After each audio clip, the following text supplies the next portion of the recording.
Welcome back to Gin Me Up. It's been a couple of weeks since I last did an episode. It's been kind of just life sucks. It's getting better though. Every day things are getting better, and all we can do is hang in there. So I've brought something very exciting for this week's episode. A gin that until very recently we could not get in the States. It is called the Empress 1908. And this is exciting because this is a purple gin. I don't know if my camera is picking up that color appropriately, but it is this beautiful, um, like cyan, indigo sort of purpley gin. That is apparently because there is pea blossom in the botanicals, which gives it that color. The other botanicals in this gin are a Fairmont Empress blend tea, juniper, grapefruit peel, coriander seed, rose petal, butterfly pea blossom. That's what's giving it that purple color, and cinnamon bark. Oh, and ginger root. So that's a lot of flavors. I have not yet tried this, so I'm really stoked to see how it goes. Uh, let's crack her open and give her a shot. The gloriously purple Empress 1908.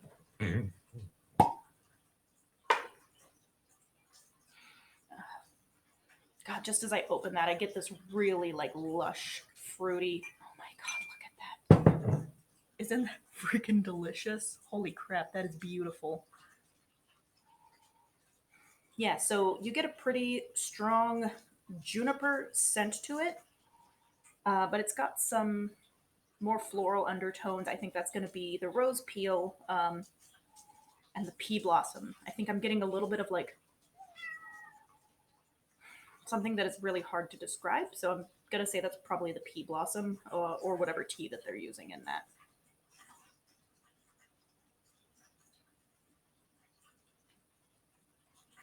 Okay, so this is a more juniper heavy gin than I think a lot of people like. But the other botanicals in this don't like sit on the sidelines. They're definitely part of the flavor experience here.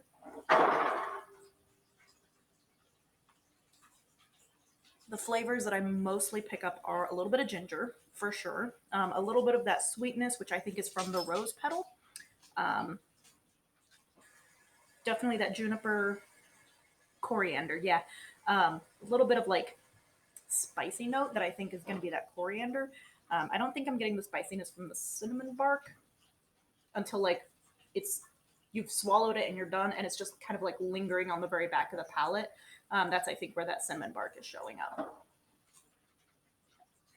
Hmm. All right, cool.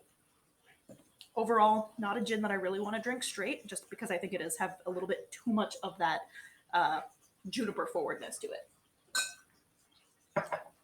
So let's do our martini.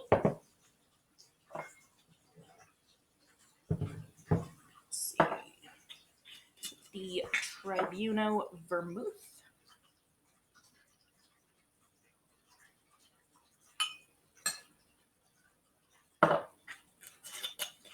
And 2 ounces of gin.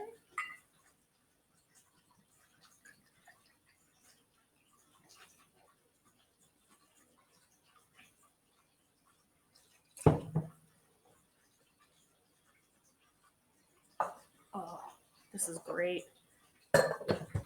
So, with a little bit of ice and vermouth, God, this color on my monitor is not showing up. This is like grimace purple right now. Like, it is the most purple you can imagine.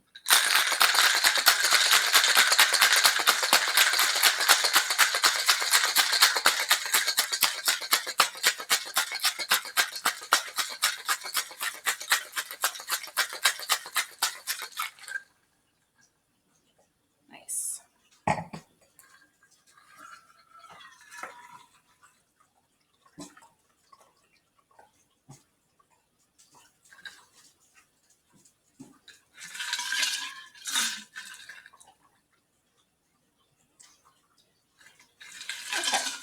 Okay. So there is that gloriously perfect purple martini, and that's just that Empress and the vermouth.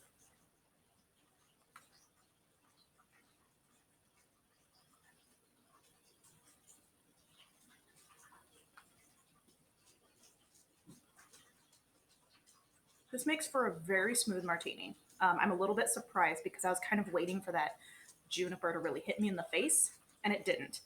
Um, the martini, I'm definitely picking up more of the citrusy notes, the grapefruit peel, a little bit of that ginger root. I think that pea blossom too. It reminds me of a salad a little bit, which is kind of a weird thing to say about a drink. I'm not mad about it. This is a very pretty, very easy to drink martini. All right, last up is our gin and tonic.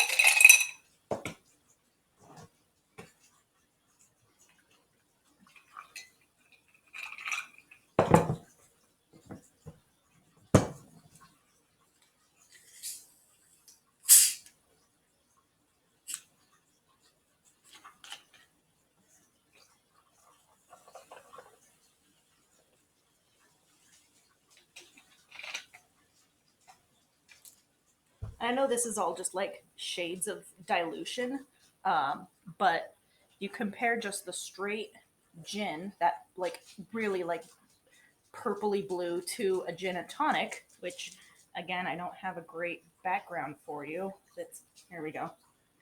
It's not derived by the color of my jacket.